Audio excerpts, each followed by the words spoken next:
So I'm not negative. Of course, you wish your general drift is yes, a lot of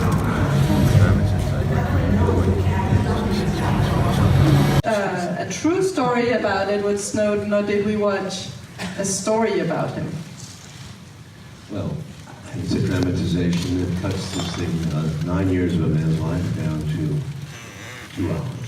You condense, you simplify, and in some cases we could not use the information that he would not give us because it was involving other people who are alive and there's consequences. But he would give us often, or we would invent a parallel activity.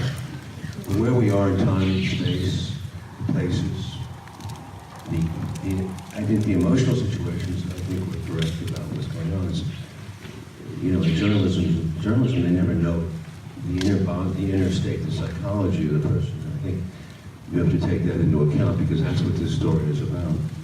A man who implodes. And I can't take it anymore. Who has if you think about it, an epilepsy attack. Out of nowhere, which his mother has epilepsy. In the middle of the film, he has an epilepsy attack because I think it's a spiritual sickness. I mean, he doesn't want to do this anymore. They're miserable. A lot of us feel that way. So as you know what happened. But yeah, I think you know, this is as close as Snowden said. This is the best available. This is the best evidence available. This is what he meant. In other words, he improved the movie, but there's always going to be people who said we're making it up and stuff like that. But I feel it's really close to the truth as much as a movie can be.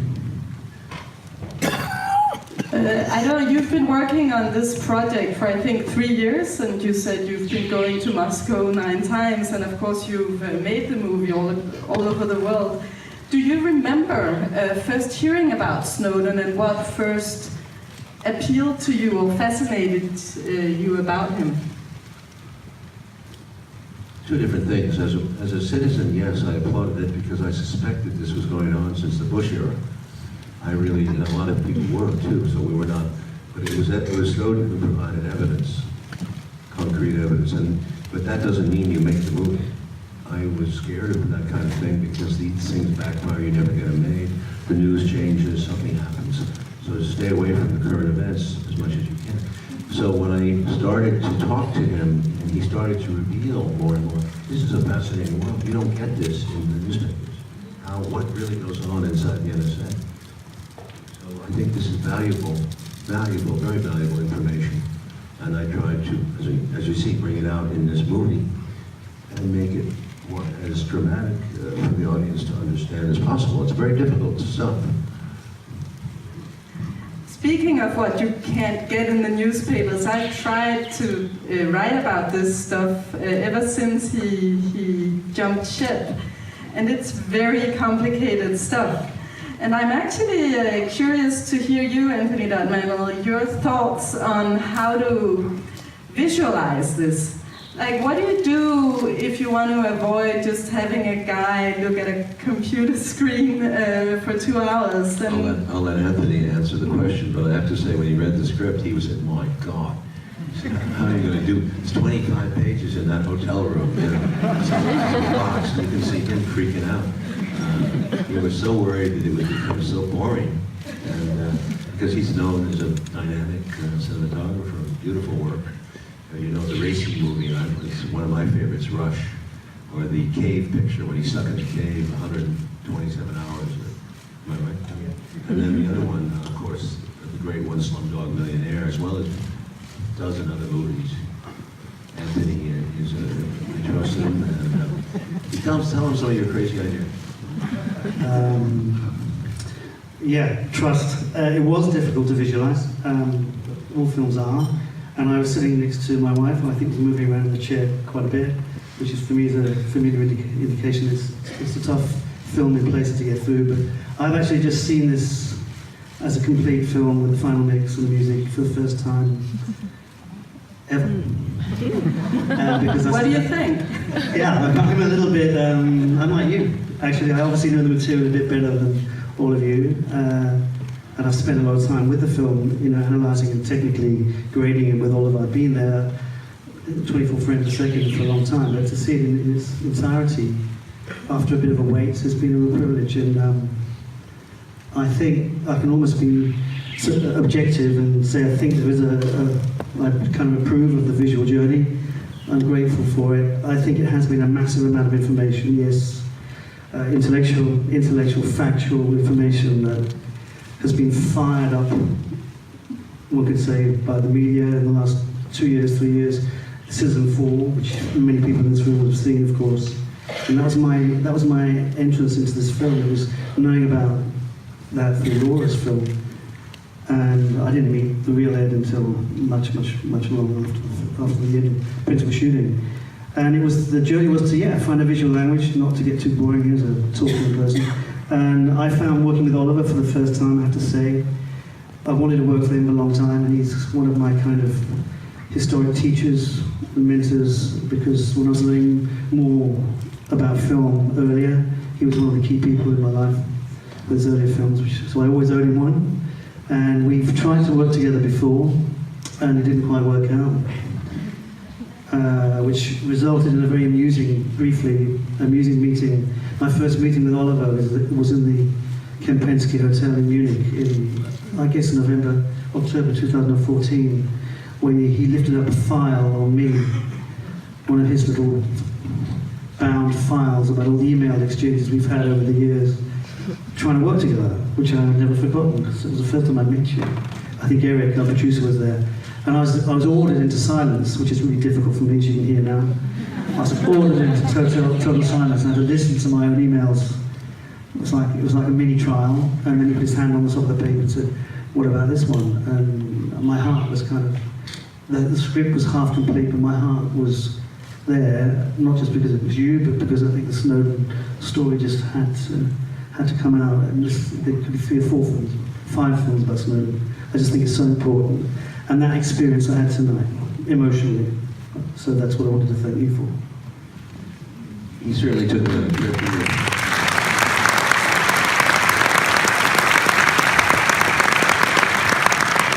He convinced me to shoot the entire script on digital, which he preferred for this movie. And he wanted to use the equivalent of a 65 millimeter film camera. I guess you call it 6K in this world.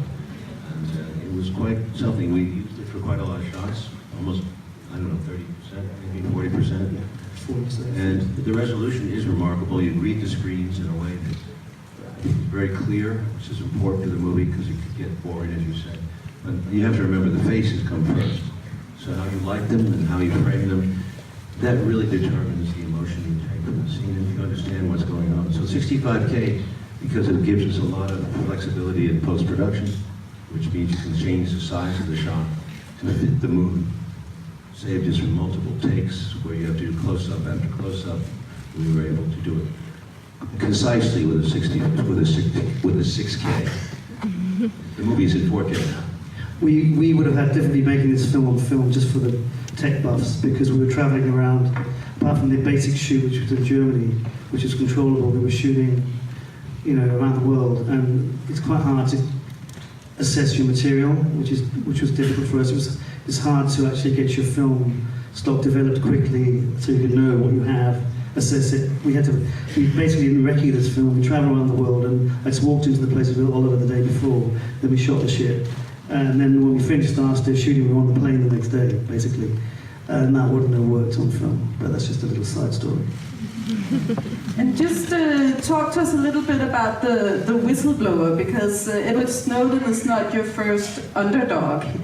You've been fascinated by underdogs in many appearances and figures.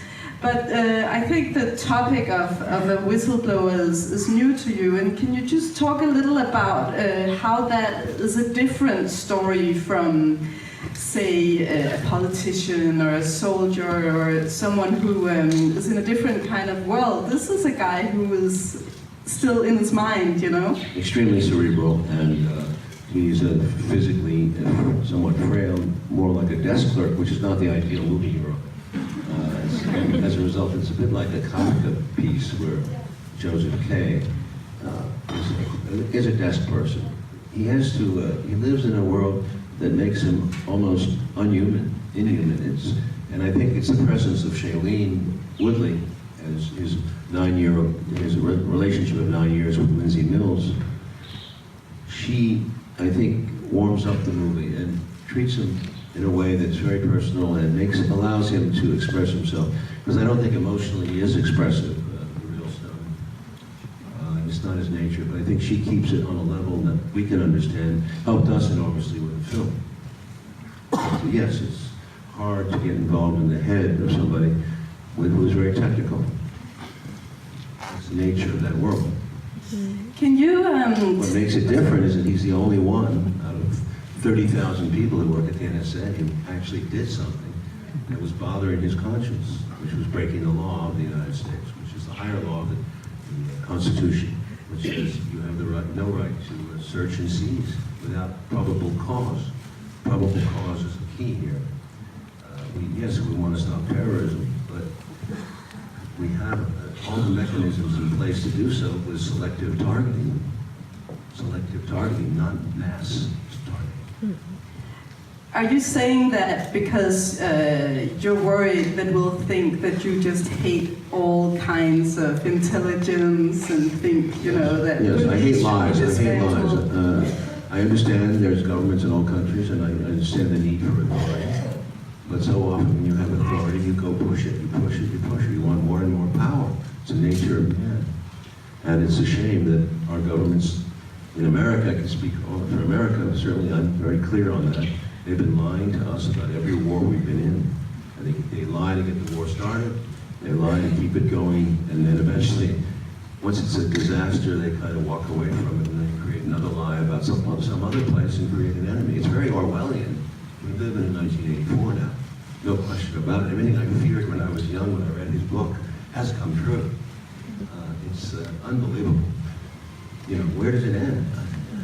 Where does it end? Are we going to have any soul, spirit left? Or are we all going to be crushed by authoritarian governments with lies? This is a...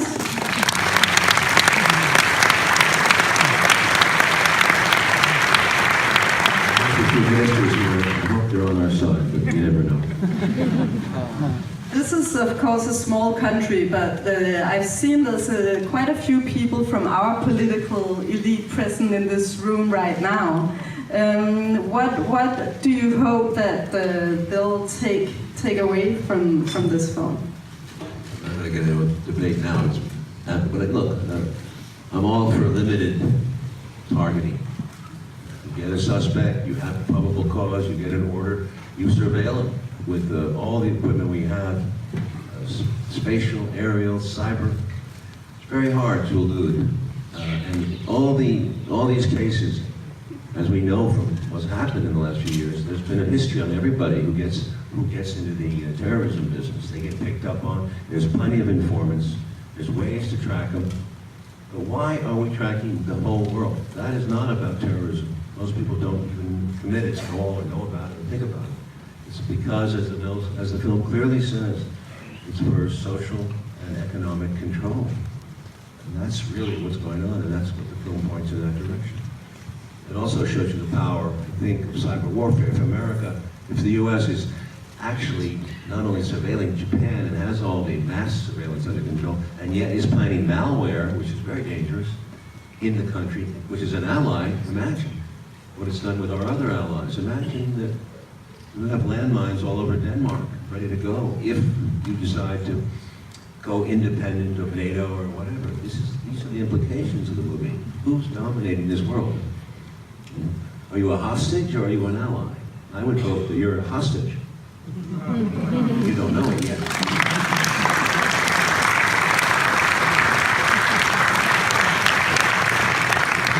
Anthony Dod Mantle, how does one not recreate surveillance in the atmosphere of a movie, but still, how does one evoke this question of surveillance in the visual language of a movie?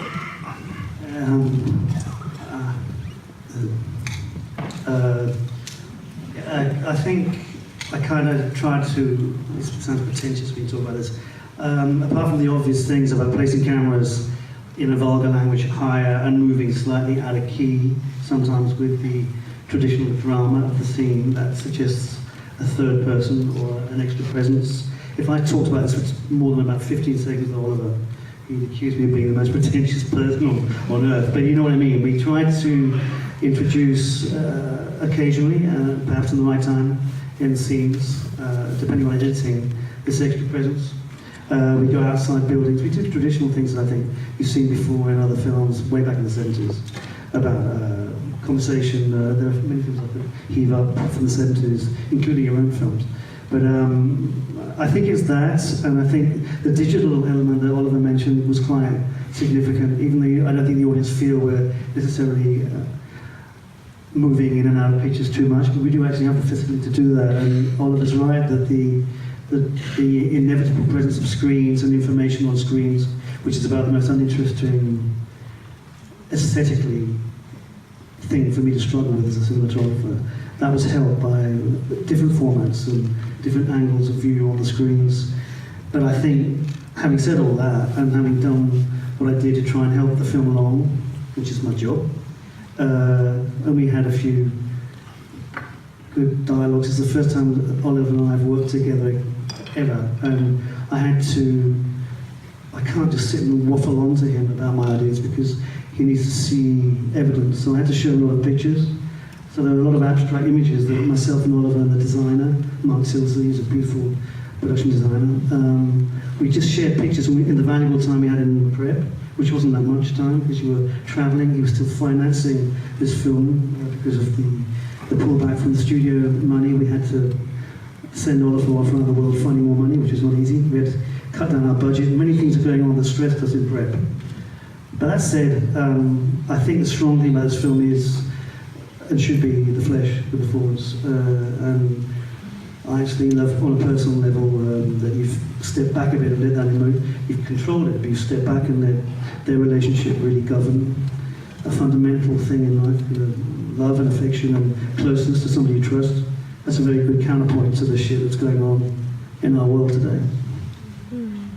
Can you take us back to your meetings with Snowden in Moscow a little bit? Because my impression of him, just following him over the years, is that in the beginning, as we see it in the movie, he wanted to step forth, but that was to stop the manhunt. It wasn't because he ever wanted any attention on his own person. And so my impression was that in the beginning, he kind of planned to step out of the story after the leak, you know. He had hoped that the journalists could pass on, do their thing, and he could do his thing and mind his own business. And in many ways, he has been pushed or has decided to or has had to step forth in a much more active manner. Were you part of that process? Did you feel like you also pushed him in some ways, or how did you deal with that? A very Danish way of putting it. The coulds and the, it's much more desperate than that. I mean, he had no plan to exit. His main goal was to get to Hong Kong and get the information in the hands of responsible journalists we trusted because he'd seen some of their work. He didn't know much about this world. They sent the stuff to Laura Poitras, Glenn Greenwald, and the Washington Post Bart Gellman, who had done a lot of reporting on it. Gellman did not show up. The Washington Post did not send him for whatever reasons. They were legal reasons, I think. And only 2 of the journalists showed up after 2 weeks waiting. So that was a big problem, was getting them, first of all, to accept the material, and second of all, as you see in the movie, to publish it. This was a scary thing for him. Once that was done, he felt that he fulfilled his obligation to the people, and he told those journalists, like he did in the movie, this is your responsibility now. And he deleted his material, because he did not want a manhunt, and he told them that in the front end and the back end. He didn't want any of his colleagues to get burned. Now, I do hear that some of them were burned. This is what I hear. The people, some of them, a guy who had lunch with him was fired. This kind of stuff happens. But knowing the type of person you see there, he's not a guy who makes a lot of friends. So I think that Lindsay's always pulling him out of his shell to go to be photographed. So he's a shy guy. He doesn't want to be the story. Doesn't see himself as a movie star at all, and was hoping that the people would pay attention to the material, the message. They didn't. It's the nature of our society. People don't understand how complex and serious an issue this is. I don't quite understand what these PRISM is, what Keyscore is, what we tried to explain. I hope it has some effect, but essentially they wanted to know more about Snowden because he looked like a strange kind of whistleblower. He's another one of those crazy, kooky guys who doesn't look normal, you know. That would be the American response, negative. Negative, a guy who gives away, who blows whistles on his company, a guy who questions the government, negative. In Europe, it's different. You have more sympathy for his position. So at the end, when he goes, he says goodbye, he really didn't have a great plan in place. As you know, he ended up in Russia for the reasons stated, and he's been given, Russia's the only place in the world that can resist the United States physically. They can't send a commando raid in there. And they're sure as hell not going to start a war over this because the Russians have an ability in nuclear weapons, as we know, and cyber weapons that is pretty formidable. So it's a crazy road, but it started to sour the relations between Russia and the U.S. even more so. But you asked about Snowden he was very himself. clear to the journalist. That was his plan, and he was ready to blow off. He told his girlfriend he was going away. He couldn't even tell her where. She doesn't know. In the movie, you sense that she knows it's a longer time than usual, so he's not coming back. Anyway, she told him she doesn't want to be with him anymore because his life is too stressful. But when she sits there and sees him on the television, she really fully understands, as in real life, what he was up to. And that's why I think this ending is very sweet because the real Nancy actually, against all my thoughts, I didn't think she'd ever go, has moved there. And essentially become like a wife. So that's a miracle ending he never suspected. And he didn't even know he'd be alive now.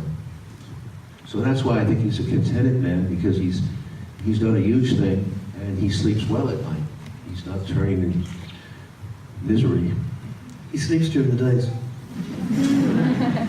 He sleeps during the days, doesn't he? He works at night. Seriously, he's still got a kind of transatlantic. Well, he's always been a night bird, always. That's why it's so pale.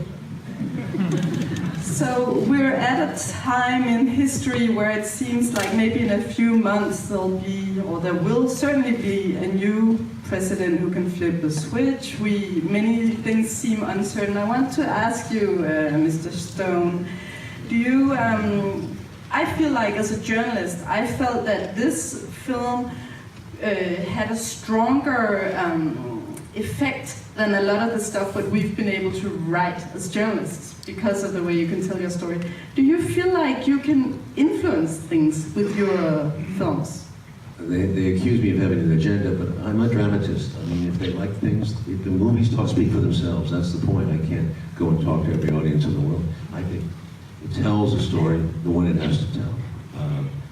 Sometimes drama can get into the culture and change things, but generally speaking, the governments, because they have the power to repeat and repeat and repeat, and the corporate media plays along, it's you can't change things through art. You can only give a feeling to the mood, the culture of the people, but you want to do good work. This is our motivation. We're craftsmen.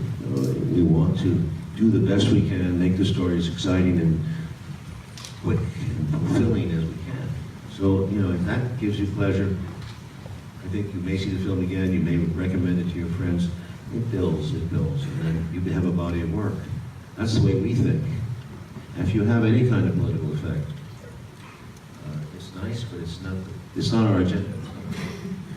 So if you ask me which presidential candidate, neither one has talked about the surveillance state, neither one has talked about anything that matters, such as climate control or the wars that America is in.